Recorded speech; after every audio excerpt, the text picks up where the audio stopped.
Today you are going to learn about hatching. Hatching is a value technique that you create by repeating a series of straight lines.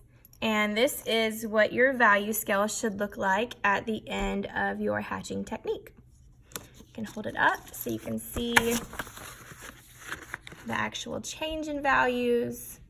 It's always best to hold your paper at a tilt because the light reflecting off of the graphite can change the way that your values appear. Before we start working on the hatching value scale, I want to show you a few examples of what not to do and what to do. So what you're going to do is when you are hatching, you're actually going to hold your pencil close to the graphite, and you are going to place your pencil on the paper and just draw a line and pick your pencil up at the end to where you create that faded point. What you do not want to do is draw your lines straight like that and stop at the end to create that blunt ending. You want to just pick your pencil up and create that faded point. When you are hatching, you do not want to create check marks either. That is wrong. Do not do that when you are hatching. Also, when you are drawing inside of a box for your value scale, you want to make sure that you stay inside of your box and that you are not drawing your lines outside of your box or starting outside of your box. Lastly, with just hatching, you will only be drawing your lines from one of the opposite sides for your value scale. You will not be crossing your lines because then you would be creating a cross-hatching value scale. Okay, so let's get started. Remember, we always start with our black value. You should be working in the second value scale, and your value scale should be labeled with a W for your white value, a B for your black value, and it should be labeled hatching. That's H-A-T-C-H-I-N-G. So what I'm going to do is I'm going to start in my black square at the top, and I'm going to continue drawing my lines from the bottom as well. And I am picking my pencil up when I am drawing my hatching lines. I'm going to turn my paper around. And you want to try to keep your lines as straight as possible.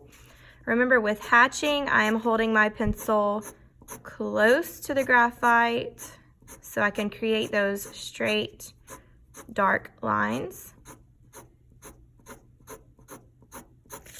Turning my paper around. And I really just want to fill in the square. When you are hatching, do not shade your square in. You need to create that black value by repeating those straight lines over and over again until you have completely filled in all of the white spaces. The way you create a darker value with hatching is by overlapping and repeating your lines until all of your white spaces are filled in. The way that you create lighter values is by spacing out your lines. With all of our value techniques, we will start by creating our values to light because it is always easier to make our values darker than it is to make them lighter.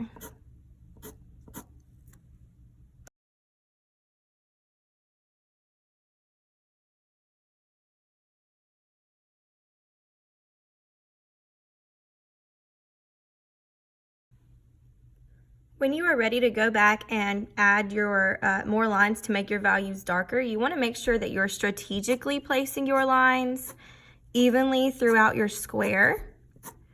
And you don't really want to be placing more lines on top of areas that already have lines, or you're not really making that value darker. So you want to make sure that you're paying attention and being specific when you are adding those extra lines in. And once again, you always want to hold your paper back at arm's length to check your value and squint to check your values to make sure that they gradually change from dark to light.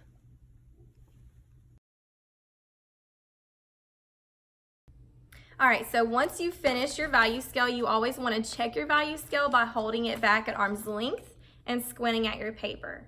You want to make sure that you always leave that square above the W white, and when you squint at your paper, your values should gradually change from white to black.